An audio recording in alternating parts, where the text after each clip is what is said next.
हरे कृष्णा। आप सभी का बहुत बहुत स्वागत है आज के हमारे इस अध्याय अध्याय 8 में अक्षर ब्रह्म योग। बहुत ही सुंदर अध्याय है। भगवत प्राप्ति से कहा जाता है। हम लोग सेकंड सेक्शन में चल रहे हैं भक्ति योग के, और इतना सुंदर अध्याय है। भगवान को कैसे प्राप्त किया जा सकता है। देखो, ये तो भगवान हमें शुरू से ही बता रहे हैं ना कि भक्ति करनी है, भक्ति करनी चाहिए, हम सुनते भी आ रहे हैं। लेकिन अब वो भक्ति होगी कैसे, अगर वो तरीका जानना है तो ये सेक्शन बहुत ही इंपॉर्टेंट बन जाता है हमारे लिए।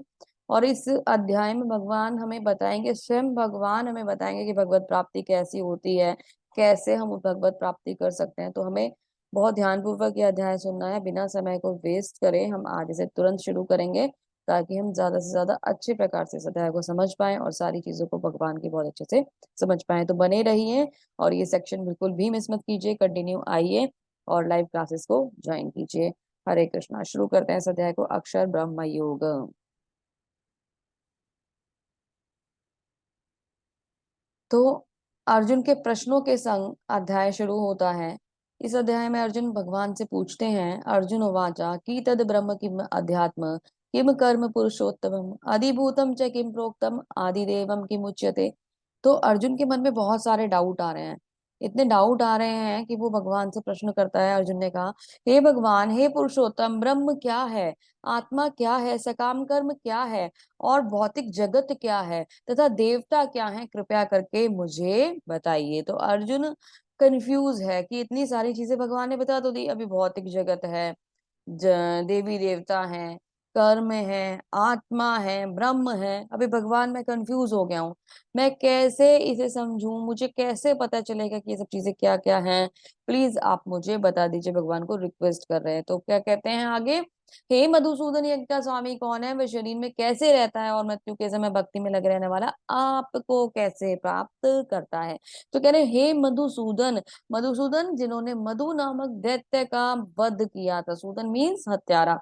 तो मधु के नामक दैत्य को मारने वाले भगवान मधुसूदन कहलाए। और उन मधुसूदन भगवान से अर्जुन पूछ रहे हैं कि मुझे बताइए कि मतलब मृत्यु के समय में भक्ति में लगे रहने वाले लोग आपको कैसे प्राप्त कर सकते हैं।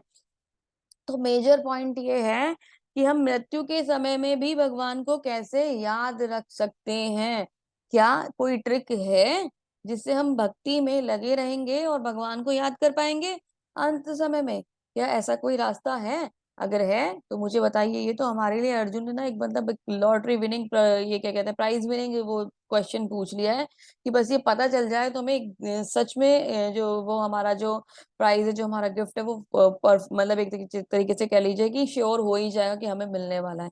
तो इतना इम्पोर्टेंट क्वेश्चन इस मुझे पर्सनली, अगर मैं अपनी बात करूं तो मुझे भगवत गीता का सबसे इम्पोर्टेंट क्वेश्चन मेरे एस्पेक्ट से मुझे ये लगता है कि वाकई में ही भगवान को कैसे प्राप्त किया जा सकता है अंत समय में।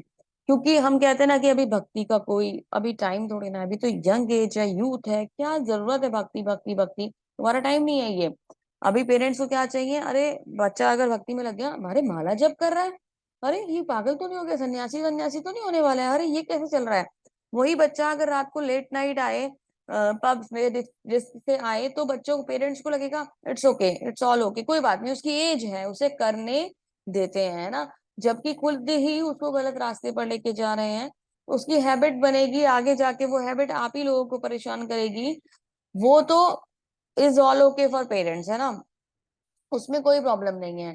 वो कल्चर है, सोसाइटी है, टाइम है, उसका एज है, ऐसे ऐसे सॉल्यूशंस अपने मन को दे देते हैं, ऐसे ऐसे सांत्वना अपने मन को देते रहते हैं। कल्चर है, जाएगा ना बच्चा, कैसे कर सकते हैं, एडजस्ट तो करना पड़ता है, सोसाइटी में रहते हैं, और भी फ्रेंड्स जाते हैं, उसको कैसे मना कर सकते हैं, बच्चे को रोक नहीं सकते, उसकी उम्र है। ये क्वेश्चंस, ये actually not questions, actually excuse हम खुद को देते हैं। लेकिन हम सच में क्या कर रहे हैं, उसका वो जो टाइम है, उसका जैसे हमने अपना वेस्ट करा वैसे ही हम उसका भी टाइम वेस्ट कर रहे हैं। अंत समय में भगवान याद कैसे आएंगे? क्या ये डिस्क और पब जाके याद आ जाएंगे भगवान? क्या ऐसे याद आते? तो ये जितनी भी जनता है, मतलब ये सब लोग क्यों कहते हैं भगवान के बारे में सुनिए, भगवान के बारे में बात करिए, सब डिस्क में बैठे होते हैं ना, सब पब्स में बैठे होते हैं, वहीं पे जाके भगवान को याद कर लेते। तो ऐसे भगवान याद नहीं आते। अर्जुन ने बता दिया कि ऐसे याद नहीं आते, कुछ और तरीका है जैसे याद आएंगे। तो वो कैसे भगवान हमें अंत समय में याद आएंगे, कैसे हम अपने भगवान को याद कर पाएंगे? क्या कोई ऐसा सोल्यूशन है, क्या कोई ऐसा रास्ता है कि हम भगवान को अंत समय में याद कर पाएंगे? पूछ रहे हैं अर्जुन श्री भगवान से। तो अर्जुन ने बहुत इंपॉर्टेंट क्वेश्चन पूछा और इसका आंसर बहुत ही ज्यादा जरूरी है। तो भगवान अभी क्या कहते हैं, इसको आंसर करेंगे। क्या बोलते हैं, जरा मरण मोक्षाय माम आश्रित नित्य ये माम आश्रित यतन्ति ये ते ब्रह्मत्वादिदुम प्रत्यसन्नम अध्यायम कर्म चाखिलम। जो जरा मृत्यु से मुक्ति पाने के लिए यत्नशील रहते हैं, वे बुद्धिमान व्यक्ति मेरी भक्ति की शरण ग्रहण करते हैं और वास्तव में ब्रह्म, क्योंकि वे ब्रह्म है, क्योंकि वे दिव्य कर्मों में के विषय में पूरी तरह जानते हैं। तो भगवान पहले क्वेश्चन का आंसर कर रहे हैं कि ब्रह्म है कौन। जो भगवान की भक्ति की शरण चाहता है, जो भगवान की भक्ति में नित्य लगा रहता है, वो व्यक्ति ब्रह्म कहलाता है, क्योंकि वो वास्तव में भगवान को प्राप्त करने की प्रक्रिया में लगा हुआ है और भगवान को पूरी तरह जान रहा है। साधि भूतादि देव माम साधि यज्ञम च ये विदु प्रयाण काले अपि च माम ते विदुर युक्त चेतसा। जो मुझ परमेश्वर की को पूर्ण चेतना में रहकर, इंपॉर्टेंट है सुनिएगा, जो मुझ परमेश्वर को पूर्ण चेतना में रहकर मुझे जगत का, देवताओं का तथा समस्त यज्ञ विधियों का नियामक जानते हैं, वे अपनी मृत्यु के समय भी मुझ भगवान को जान सकते हैं।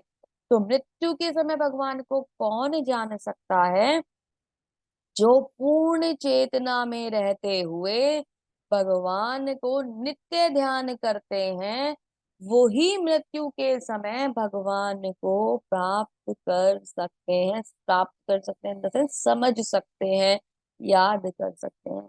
तो यहाँ जो समझने वाला पॉइंट है, अगर आप ये चाहें कि अभी तो मौज मस्ती से जीवन बिताएं, अंत समय में जब मेरा लास्ट मोमेंट चल रहा हो, जैसे खंडवांग महाराज ने एक क्षण में भगवान को प्राप्त कर लिया था, बस वो एक क्षण में भगवान का ध्यान करूं। जैसे गांधी जी हे राम कहते हुए मरे थे, बस मैं भी हे कृष्ण कह दूं, हरे कृष्ण कह दूं और आंखें बंद हो जाएं और भगवान मुझे प्राप्त हो जाए, तो ये नहीं होगा। अभी बता देती क्यों नहीं होगा। क्योंकि पूरे समय तो आपने वो चेतना डेवलप ही नहीं करी कि भगवान याद आएंगे। जब वो चेतना डेवलप ही नहीं करी, खाना पीना भोग विलास में जीवन को बिताते चले गए, तो ये अंत समय में भगवान याद आ जाएंगे इस बात की गारंटी है? नहीं याद आएंगे। आपको बिल्कुल भी याद नहीं आएंगे भगवान। क्योंकि भगवान को याद करने के लिए भगवान से संबंध को बनाना बहुत जरूरी है। और जब हमें कौन याद आता है हमारी परेशानी में? जिसके संग हमारा संबंध होता है, जो हमारा अपना होता है, जो हमें प्रिय होता है, वो हमें याद आता है ना। जब हम बहुत कष्ट में होते हैं, तो देखो एक एक छोटी सी बात है, अगर हमारे मतलब में कुछ कभी हो जाए, कोई चोट लग जाए, तो माँ की आवाज सबसे पहले निकलती है मुंह से, है ना। तो सबसे गहरा रिश्ता है हमारा माँ के संग, है ना। मम्मी माँ कुछ भी हम कहते हैं ना, अरे चोट लग गई, ये हो गया वो हो गया, हम कुछ बोल देते हैं। तो वो संबंध इतना शाश्वत है कि पूरी दुनिया इधर की उधर हो जाए, मतलब भौतिक जगत में, अगर एक्चुअल में रियलिटी में कोई संबंध में किसी में प्योरिटी है, तो माँ और बच्चे का संबंध है। वो संबंध इतना स्ट्रांग है कि एक बच्चा अपनी माँ को कभी नहीं भुला सकता और एक माँ अपने बच्चे को कभी भी नहीं भुला सकती। लेकिन उसके अलावा सारे रिलेशंस हमारे लिए हमने यहाँ बनाए हैं, कुछ बने हुए भगवान ने हमें दिए हैं, सब उसके पीछे आते हैं। जब एक अंत समय वाली वैसी बात आती है, हमारी परेशानी वाली कोई बात आती है, तो हम वो लोग, वो रिश्तेदार जो हमारे साथ में थे, उनको याद करते हैं, उनके संग बातें करते हैं, उनके संग डिस्कशन करते हैं और अपनी प्रॉब्लम के सोल्यूशन से निकलने का रास्ता ढूंढते हैं। लेकिन जब सबसे बड़ा टेस्ट एग्जाम जो है हमारी लाइफ का चल रहा होगा, उस समय पे ये जितने नाते रिश्तेदार हैं, ये काम नहीं आ पाएंगे। इवन माँ भी काम नहीं आएगी। माँ जन्म देने के लिए, माँ इस जीवन को इस पृथ्वी पर लाने के लिए तो साधन बनी थी, पर यहाँ से निकालने के लिए नहीं बन पाएगी। उसके लिए प्रयास आपको खुद करना होगा। तो उसके लिए हमें किसकी जरूरत पड़ेगी? परम पिता परमेश्वर की जरूरत पड़ेगी, क्योंकि उन्हीं की शरण में हमें जाना है। तो वो हमें कैसे याद आएंगे? जब हम निरंतर उनकी भक्ति में लगे रहेंगे, निरंतर जीवन भर हम उनको याद करते रहेंगे, तो ही वो हमें अंत समय में याद आ पाएंगे। कैसे? क्योंकि अपने जीवन में जब हम हर सांस में प्रभु का नाम ले रहे हैं, हरे कृष्ण कृष्ण कृष्ण हरे हरे, हरे राम राम राम हरे हरे करते हुए जब अपना जीवन बिता रहे हैं, नित्य भगवान का चिंतन करते हैं, नित्य भगवान का कीर्तन करते हैं, नित्य भगवान की कथाएं सुनते हैं, जब हम नित्य भगवान को याद करने का प्रयास करते हैं तब भगवान हमें याद आएंगे, अन्यथा हम अपने रिश्तेदारों को अपने चारों तरफ इकट्ठा करेंगे और उनको देखेंगे, उनके दर्शन करेंगे और उनको धन्यवाद करेंगे, उनसे माफी मांगेंगे और चले जाएंगे, क्योंकि चेतना तो वैसी है ही नहीं ना। चेतना तो कहाँ फंसी है, भौतिकता में फंसी है। अरे ये मेरा बेटा, ये मेरी बेटी, ये मेरी बहू, ये मेरा पोता, ये नाती, ये सब मेरे चारों तरफ खड़े हैं। अरे नौकर चाकर सब मेरे चारों तरफ खड़े हैं। अरे सब कुछ अच्छा सा है ना। अरे मैं जा रहा हूँ, घर का ध्यान रखना, परिवार का ध्यान रखना, ये करते करते हम बढ़ जाएंगे। और क्या पता इतना मौका भी ना मिले, कोई कार एक्सीडेंट, कोई रोड एक्सीडेंट हमारा हो जाए और ये सांसें निकल जाए, तो ये भी नहीं हो पाएगा। तो वो लास्ट में भगवान को याद करना बहुत ज्यादा इंपॉर्टेंट है। वो याद करने के लिए जो विधि भगवान बता रहे हैं, हालांकि बात आगे बताएंगे, मैंने आपको पहले ही बता दी कि भगवान को याद करेंगे तो ही भगवान के धाम पहुंच पाएंगे। ये गारंटी हमें कौन देता है? केवल भगवान ही दे सकते हैं। श्री भगवान उवाचा अक्षरम ब्रह्म परम स्वभाव स्वभावो आध्यात्म उच्यते भूत भावो भूत भावो भूत भावो उद्भव करो विसर्ग कर्म संगीता। भगवान ने कहा अविनाशी और दिव्य जीव ब्रह्म कहलाता है, उसका नित्य स्वभाव आत्मा कहलाता है, आध्यात्म आत्म कहलाता है, जीवों के भौतिक शरीर से संबंधित गतिविधियां कर्म कहलाती हैं। तो ये जो दिव्य स्वरूप है ये ब्रह्म कहलाता है। हमारे अंदर आत्मा विराजमान है और जो भी हम कर्म उसके लिए कर रहे हैं वो गतिविधि सकाम कर्म कहलाती है। अब इन कर्मों का प्रभाव हमारे जीवन पर, हमारी चेतना पर, सभी चीजों पर पड़ता है और आगे हमारा भविष्य निर्धारित करता है। श्री भगवान उवाचा अक्षरम ब्रह्म परम स्वभावो आध्यात्म उच्यते भूत भवो उद्भव विसर्ग कर्म संगीता। ये मैंने अभी पहले आपको पढ़ के बताया। तो कैसे इसका इफेक्ट पड़ता है? इसका इफेक्ट ऐसे पड़ता है जैसे कर्म वैसा रिजल्ट। ठीक है, इसका इफेक्ट ऐसे पड़ता है। तो अगर हम कृष्ण भक्ति की चेतना में हैं, हम कृष्ण भक्ति में लगे हुए हैं, कृष्ण भावना भवित है, चेतना शुद्ध है और नित्य भगवान के कर्म करते हुए हम अगर अपना जीवन यापन करते हैं तो हमें क्या मिलता है? हमें भगवान का गोलोक वृंदावन धाम मिलता है। हम भगवान के धाम में प्रवेश पाते हैं और नित्य भगवान के साथ मग्न रहते हैं। अगर हम यहाँ पुण्य कर्म करते हैं तो हमें स्वर्ग में स्थान मिलता है और हम स्वर्ग में भोग पाते हैं।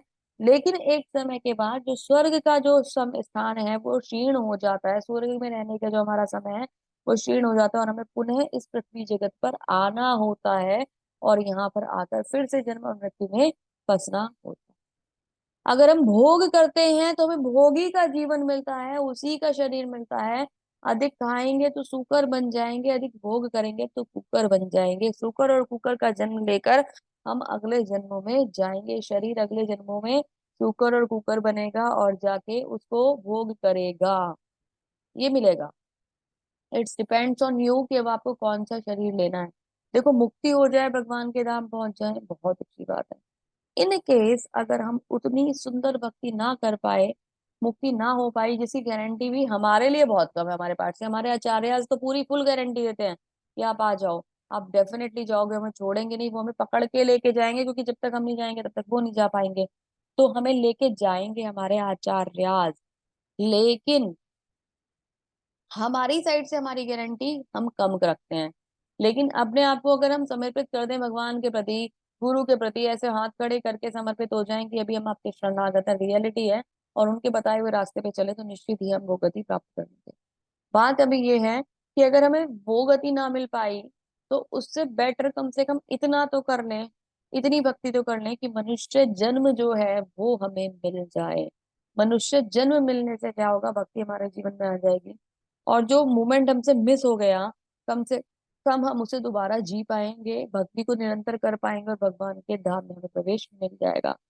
कम से कम हम कुकर और सूकर के जीवन से तो ऊपर उठ जाएं, मनुष्य जन्म मिलने का इतना तो लाभ ले लें कि हमें जो भगवान ने ये दिव्य ज्ञान बताया है, दिव्य चीजें बताई हैं, इनको यूटिलाइज करके अपने अगले जन्म को सिक्योर कर लें। कम से कम इतना तो कर लें। आदि भूतम अक्षरो भावा पुरुषमाधि देवतम आदि योग्यम हमें वात्रा देहे देहे भ्रताम परा।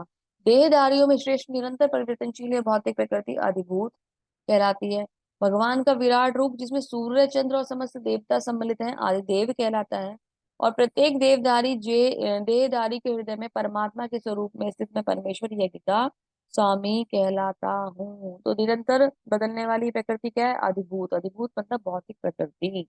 और आदिदेव क्या है? वो भगवान का सुप्रीम फॉर्म है ना, जिसमें सारे देवी देवता सम्मिलित हैं। विराट स्वरूप भगवान का आदिदेव कहलाता है। ठीक है। और परमेश्वर कौन है? वो स्वयं भगवान है, जो हमारे हृदय में वास कर रहे हैं, हमारे हृदय में बैठे हुए हैं, सभी यज्ञ के स्वामी हैं। ये जो प्रकृति है, इसका क्या होता है, नेचर क्या होता है? बदलती रहती है ना। तो भौतिक प्रकृति में चेंजेस आते रहते हैं। इंपॉर्टेंट बात ये थी कि अंत समय में ही कैसे आएंगे, जिसका आंसर मैंने आपको पहले ही कर दिया था। अभी इंपॉर्टेंट क्वेश्चन पे जब ये अर्जुन ने पूछा कि भाई अंत समय में भगवान को कैसे याद किया जा सकता है, बहुत सुंदर आंसर भगवान दे रहे हैं। अंत काले च मामेव स्मरण मुक्त्वा कलेवरम यह प्रयाति से मद्भावम याति नास्त्यत् संशयः। और जीवन के अंत समय में जो केवल मेरा स्मरण करते हुए शरीर का त्याग करता है, वह तुरंत ही मेरे स्वभाव को प्राप्त करता है, इसमें रंच मात्र भी संदेह नहीं है। तो वो व्यक्ति जो निरंतर भगवान की भक्ति में लगा रहेगा, निरंतर भगवान का जप ध्यान स्मरण करता रहेगा, अंत समय में भगवान को ध्यान कर पाएगा। अन्यथा कौन याद आएगा? भौतिक रिश्ते याद आएंगे, धन संपत्ति याद आएगी, जीवन के कष्ट याद आएंगे। पता है आपको, जब मृत्यु होती है तो क्या होता है? हजारों बिच्छुओं के काटने के समान डंक जैसा दर्द हमारे शरीर में होता है कि हजारों बिच्छू हमें काट रहे हैं। एक बिच्छू काट ले तो हम मर जाएं, है ना। हजारों बिच्छुओं ने अगर काट लिया तो वो क्या वेदना होगी। लेकिन वो वेदना कम हो जाती है किन लोगों के लिए? जो भगवान के भक्त होते हैं। भगवान अपने भक्तों को उस वेदना से ऐसे निकाल के ले जाते हैं, जैसे ना बहुत इजीली किसी एक तरीके से गाड़ी में बैठा के स्मूथली लेके जा रहे हैं। गड्ढे हैं सड़क पर, लेकिन आप जैसे प्लेन से बैठ के जा रहे हो, आपको तो कुछ फर्क ही नहीं पड़ रहा नीचे सड़क पे कितने गड्ढे हैं, कितनी परेशानी है, कितने कष्ट हैं। तो भगवान के भक्त ऐसे स्मूथ चले जाते हैं।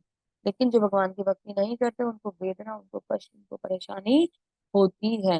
तो जीवन के अंत समय में भगवान को स्मरण करना, भी जीवन के अंत समय में स्मरण करना, ये भी एक इम्पोर्टेंट बात है। जीवन के अंत समय में उस क्षण में जब इतनी वेदना चल रही होगी, भगवान का याद आना, क्योंकि भगवान का नित्य भक्ति नित्य कीर्तन करा है, तो ही तुम भगवान को याद कर पाओगे, अन्यथा नहीं कर पाओगे। मैं हमेशा बताती हूँ कि देखिए, वैसे तो ये अनप्लैंड है, इसमें कुछ नहीं कहा जा सकता कि हम कब मरने वाले हैं। लेकिन कभी कभी ऐसा होता है कि हमें पता होता है कि हमारे आसपास जो ओल्ड एज पर्सन है, जो उस स्थिति में अभी आ चुके हैं कि वो भी अब शरीर को त्यागने वाले हैं, उस सिचुएशन को हम देख रहे हैं। कई बार मैंने देखी है अपने दादी जी को जाते हुए, दादी जी को जाते हुए। ऐसे ही हमारे लाइफ में बहुत सारी सिचुएशंस आती हैं। तो हमें क्या करना चाहिए कि हमें सिचुएशन पे, जो व्यक्ति एक प्रोसेस से जा रहा है कि भी पता है कि भी ये चला जाएगा, कुछ ज्यादा समय नहीं रहेगा, उस व्यक्ति को मतलब अच्छा है, घर में यूजली होता भी है, लेकिन भगवान का एक चित्र उनके सामने लगा दें, भगवान के नाम का कीर्तन उनके आसपास करें, भगवत गीता का श्लोक उन्हें पढ़ के सुनाएं, नित्य भगवत का पाठ करें, नित्य भागवतम का पाठ करें। ऐसा करने से उनकी मुक्ति बहुत जल्दी होगी, क्योंकि ये शरीर छूटना ही है। तो इमोशंस में बहने की बजाय उनको सहयोग करें, भगवान से प्रार्थना करें कि उनको सुंदर गति दें। तो वो अंत समय में जो सुना हुआ नाम है ना, शायद वो मुंह से बोल ना पा रहे हो, उनकी जबान से वो नाम ना निकल पाए, वो हरे कृष्ण ना बोल पाए, तो वो मन में भी जप कर सकते हैं। क्या पता ऐसा हो कि आपकी बताई हुई बातें, आपके बताए हुए नाम उनके कानों से, उनके मन के माध्यम से वो माला का स्मरण उन्हें कराते रहे, और भगवान का नित्य ध्यान उन्हें आता रहे। अगर ऐसा ध्यान उन्हें आया और उनका एक क्षण भी भगवान की तरफ समर्पित हो गया, तो ये जो जीवन की जो जर्नी है ना, उनकी आगे जाने वाली जर्नी जिसमें उन्हें अकेला चलना है, वो बहुत सुंदर हो जाएगी। और उस रास्ते पर वो जाएंगे तो भगवान का विशेष ख्याल रखेंगे, वो बहुत सुंदर बन जाएगी, क्योंकि वो भगवान के श्री चरणों में चले जाएंगे। कम से कम हमारी इतनी जिम्मेदारी तो बनती है कि जिनके संग हमारा संबंध यहाँ भौतिक जगत में भगवान ने जोड़ा है, जीवन तो उन्होंने अपनी मर्जी से बिता दिया, पर अंत समय में हम उनको एक ऐसा अरेंजमेंट उनके लिए कर दें कि वो उस कष्ट को स्मूथली झेल के निकल जाए। हालांकि हमारे कर्म में कौन कैसे जाएगा ये हम निश्चित नहीं कर सकते, लेकिन हम इतना प्रयास कर सकते हैं कि हम उनके जीवन को मतलब जब ये जो कष्ट है उसको थोड़ा कम करने का प्रयास करें, भगवान से प्रार्थना करें। और ये मैंने एक बार नहीं, मैंने कई बार देखा है, बहुत बार देखा है। जब जब हम भगवान से प्रार्थना करते हैं और हम समय में किसी को हेल्प करते हैं जाने के लिए, तो वो बहुत जल्दी काम करता है और उनको मुक्ति बहुत जल्दी मिल जाती है। मैंने हर बार बताती हूँ, हमारी फैमिली में ये बहुत ज्यादा, मतलब अभी रिसेंटली एक इंसिडेंट हुआ था। बहुत कम एज के हमारे फैमिली मेंबर चले गए हमारे साथ छोड़ के। उनको, वो बहुत परेशान थे, केवल हमने, मतलब बहुत दिन से कीर्तन और सब कुछ चल रहा था। ये 8वां अध्याय इतना इम्पोर्टेंट है। अगर कोई अंत समय में जा रहा हो तो उस 8वें अध्याय का कहते हैं भगवत प्राप्ति से ऐसे नहीं कहा गया।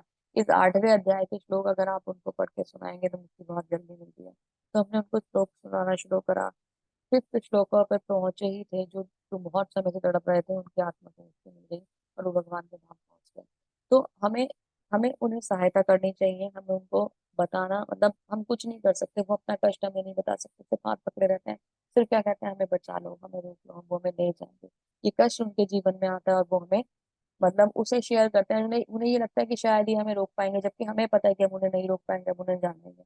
अगर ये मोमेंट मिल पा रहा है, मोमेंट बन पा रहा है, तो हमें उनकी उस लास्ट जर्नी में उनकी हेल्प करनी चाहिए। सही तरीके से हमें उन्हें भगवान के चरणों में समर्पित कर देना चाहिए। तो बहुत जरूरी है, ये तब हो पाएगा जब हम हमें कुछ पता होगा खुद से। अगर हमें कुछ पता होगा तभी ये हो पाएगा, अदरवाइज ये नहीं हो पाएगा। तो आपको स्ट्रांग बनना होगा और उस जर्नी को, और ये नहीं है कि जो कोई हमारे, अगर हम किसी को भी देखते हैं ना, कोई अनजान व्यक्ति है जिसका हमारे से संबंध नहीं है, पर हम कुछ सिचुएशन में ऐसी फंस गए हैं कि वो हमारे, बहुत बार ऐसा हो जाता है कि कोई व्यक्ति आपके सामने ही प्राण त्याग कर रहा है, तो भगवान के नाम का जप तो आप कर सकते हो, उसके लिए प्रार्थना कर सकते हो कि भगवान उसको इस कष्ट से निकाल ले।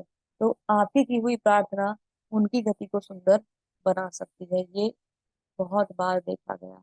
जब भी आप कभी कोई किसी को जाते हुए देखते हो, उसकी लास्ट फाइट चल रही होती है, कहते हैं 2 कदम चल के उनके लिए भगवान का नाम बोलना और भगवान से उनके लिए प्रार्थना करना बहुत जरूरी हो जाता है। जब हम भगवान से उनके लिए प्रार्थना करते हैं, आत्मा तो जा चुकी है, पर शायद जो आगे का रास्ता उसे अकेले बिताना है, वो सुंदर भगवान उनके लिए बना दे।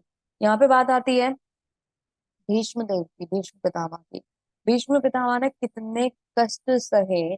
तीरों की शैया पर, बाणों की शैया पर आ गए, अर्जुन ने बाण मार दिए और वो बाणों की शैया पर आके बैठ गए। अभी क्या, ये जीवन को इच्छा मृत्यु का वरदान था। जब चाहे तब छोड़ सकते थे, जब चाहे तब जा सकते थे। ये युद्ध देख के भी ना तभी भी जा सकते थे। उन्होंने पूरा कष्ट सहा और कष्ट सहने के बाद अंत में जब पूरा युद्ध समाप्त हो गया, उस क्षण का इंतजार करा कि जब भगवान मेरे सामने होंगे तब मैं भगवान को देखते हुए इस शरीर का त्याग करूंगा। कैंटो 1 में भीष्म स्तुति में इतनी सुंदर प्रार्थना भीष्म भगवान पितामह ने करी है भगवान की।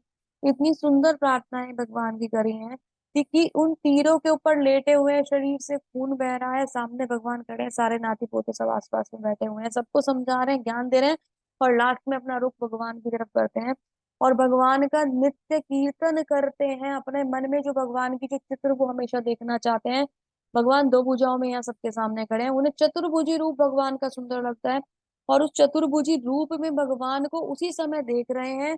भगवान के बिखरे हुए बाल, भगवान के चेहरे पे बहता हुआ पसीना, उनके मुख पे लगी हुई धूल, जो भगवान सारथी बनकर अर्जुन का ये रथ चला रहे थे, वो चित्र वो मेमोराइज हो रहा है, वो स्मृति आ रही है, वो पिक्चर वो मेमोराइज कर रहे हैं और भगवान को चतुर्भुज रूप में अपने सामने खड़े हुए देख रहे हैं। उस रूप में भगवान के दर्शन कर रहे हैं क्योंकि वो रूप उन्हें बहुत ही ज्यादा प्रिय था। तो एक इमेज होती है भगवान की जो हमें सबसे ज्यादा प्रिय होती है, तो उसको अपने हृदय में बसा लो। हमेशा उसका ध्यान करो, नित्य उसका ध्यान करो, नित्य उसका ध्यान करो, तो कभी हमारा अंत समय आएगा ना, तो वो हमें ऑटोमेटिकली ध्यान आएंगे ही आएंगे। ठीक है, तो वो इमेज अपने हृदय में हमें बसा के रखनी चाहिए। तो उनका चिंतन कर रहे हैं, उनका ध्यान कर रहे हैं और भगवान से प्रार्थनाएं कर रहे हैं, भगवान का कीर्तन कर रहे हैं और ऐसे अपने शरीर का त्याग कर रहे हैं। वो भगवान के बहुत विशुद्ध भक्त थे। बेशक अपोजिट साइड खड़े थे, क्योंकि प्रतिज्ञा थी कि हस्तिनापुर का साथ देंगे, लेकिन भक्त किनके थे? भक्त भगवान के थे। भगवान ने अपनी प्रतिज्ञा तोड़ दी थी भीष्म पितामह की प्रतिज्ञा के लिए, क्योंकि भीष्म पितामह ने कहा था कि मैं आपका भक्त हूँ और क्या आप मेरे लिए इतना भी नहीं कर सकते? तो मैं चाहे कुछ भी हो जाए, मैं भी कृष्ण का भक्त नहीं कि अगर मैंने कृष्ण भगवान से शस्त्र उठवा ना दिए, उनकी प्रतिज्ञा टूट ना जाए, भीष्म पितामह की प्रतिज्ञा ना टूट जाए, इस बात को स्मरण करते हुए भगवान ने रथ का पहिया उठाया और भीष्म को मारने के लिए वार किया। तो कितने सुंदर है भगवान कि अपनी प्रतिज्ञा तोड़ ली कि मेरे भक्त की प्रतिज्ञा ना टूट जाए। तो देखिए कितने अनन्य भक्त है भगवान के भीष्म पितामह। तो ये होता है भक्त और भगवान का संबंध। कष्ट सहा, इतना कष्ट सहा, इतना कष्ट सहा कि कभी भी मर सकते थे, और मरने भी की भी जरूरत नहीं थी ना, खड़े हो जाते। क्यों मरना उन्हें, खड़े हो जाते, अपना इलाज कराते, तीर निकलवाते, सही हो जाते, मरना ही नहीं था उन्हें तो। पर वो मर रहे हैं, इस समय जा रहे हैं, कारण साक्षात भगवान सामने खड़े हैं भाई। भगवान को देखते हुए अगर शरीर का त्याग हो जाए, इससे सुंदर गति कोई होगी? इससे सुंदर गति को हम सोच भी नहीं सकते कि भगवान हमारे सामने खड़े होंगे। तो ये क्षण अगर हमें जीवन में मिल जाए और भगवान हमारे सामने, मैं तो अभी के अभी प्राण त्याग दूं अगर भगवान मेरे सामने आ जाए सच में। तो ये ऐसे नहीं आते भगवान, कैसे आते हैं? जब हम भगवान का नित्य चिंतन और भगवान का नित्य कीर्तन करते हैं। तो ये बहुत ही ज्यादा इंपॉर्टेंट है, और वो भगवान खुद बता रहे हैं कि निरंतर करोगे, प्रैक्टिस करोगे, रेगुलर बेसिस पे करोगे, तो ही मुझे ध्यान पाओगे, ध्यान कर पाओगे और मेरे धाम आओगे, अन्यथा तो मुझे भूल जाओगे। तो अभ्यास है न तो कौन के ये है ना, कल भगवान ने बताया। तो अभ्यास से चंचल, जब उसने कहा मेरा मन है भटक रहा है, तो भगवान ने क्या कहा? अभ्यास करो। तो ये भी बात अभ्यास की है। अभ्यास करो, अभ्यास करोगे तो अंत समय में भगवान याद आएंगे। युधिष्ठिर महाराज से एक बार युधिष्ठिर महाराज जंगल में फंस गए, उनके भाइयों को मूर्छित कर दिया गया और उनसे पूछा गया एक प्रश्न कि सैकड़ों मतलब क्या कहते हैं, जो अद्भुत चीज है इस जगत की वो क्या है, सबसे आश्चर्यजनक बात आपको क्या दिखाई देती है? तो युधिष्ठिर महाराज ने आंसर करा, सैकड़ों हजारों जीवित संस्थाएं हर पल मौत से मिलती हैं, लेकिन फिर भी एक मूर्खतापूर्ण जीवन जीने वाला खुद को मृत्युहीन समझता है और मृत्यु आने पर मृत्यु के लिए तैयार नहीं होता। इस दुनिया की सबसे अद्भुत चीज है। वो कह रहे हैं हजारों लोग रोज मर रहे हैं, हजारों लोग, फिर भी हम ये मानते हैं कि हम तो अमर हैं और हमें मृत्यु नहीं आएगी। ये गलती हम अपने दिमाग में बैठा के रखे हुए हैं। हम भूल गए हैं कि हम मृत्यु हमें भी आएगी और हम भी मरेंगे। हम कहते हैं भक्ति हो जाएगी, जीवन चल तो रहा है, अभी बहुत समय, अभी तो मैं 25 का भी नहीं हुआ हूं, मैं तो एक पार्ट भी कंप्लीट नहीं कराया, अभी जरा चलने देते हैं, थोड़ा आगे बढ़ने देते हैं, एंजॉय तो कर लूं, फैमिली तो हो जाए, लाइफ सेटल तो हो जाए, कर लेंगे 45-50 में जाके भक्ति। उसके बाद आगे का जीवन तो भक्ति में ही बिताना। हमें नहीं पता ये क्षण आखिरी हो जाए, हमें नहीं पता ये आवाज अभी जो मेरे मुंह से निकल रही है, अभी कानों तक जा रही है, क्या पता इस शब्द के बाद निकल भी पाए या ना निकल पाए, नहीं पता। तो हमें क्या करना चाहिए? हमें खुद को भगवान को इमीडिएट बेसिस पे समर्पित कर देना चाहिए। अभी की अभी शरणागति ले लेनी चाहिए, अभी नहीं तो कभी नहीं, है ना? तो हम इस भ्रम में जी रहे हैं, इस भ्रम से अपने आप को, अपनी आंखों को खोल लें और भगवान की भक्ति में लग जाएं। ऐसा ही भ्रम पालकर कौन बैठे थे? भरत महाराज। मैंने स्टोरी बताई थी ना कि पार्ट्स में आगे आती जाएगी। तो भरत महाराज ने क्या करा, हिरण के बच्चे को साथ में ले आए और हिरण से आसक्ति बना ली, हिरण से आसक्ति बना ली।